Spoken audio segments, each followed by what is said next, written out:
பிரபாகரன் என்றால் அவன் தீவிரவாதி, பிரிவினவாதி. வீரப்பன் என்றால் அவன் சந்தனக்கட்டை கடத்தியவன், மாயாவி, திருடன் என்று கட்டமைப்பார்கள்.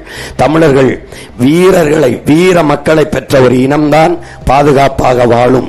வீர மக்களை பெறாத இனம் சிதைந்து அழியும், நாடு அழியும் என்கிறார். அப்படி வீர மக்கள் நம் இனத்தில் பல்வேறு முன்னவர்கள் தோன்றினார்கள்.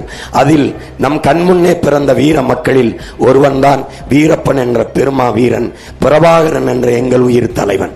இந்த குறியீடுகளை எல்லாம் சொல்ல விடமாட்டார்கள். பேசும்போது, சீமான் பேசும்போது பிரபாகரன் என்று சொல்லும்போது கைதட்டுகிறார்கள், மக்கள் ஆர்ப்பரிப்பார்கள்.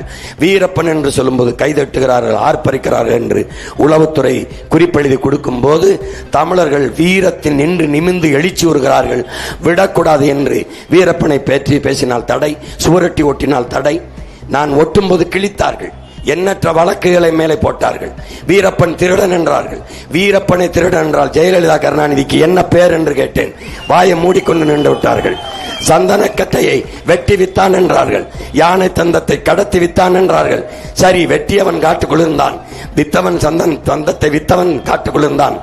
வாங்கியவன் எங்கே இருந்தான் என்று கேட்டேன்.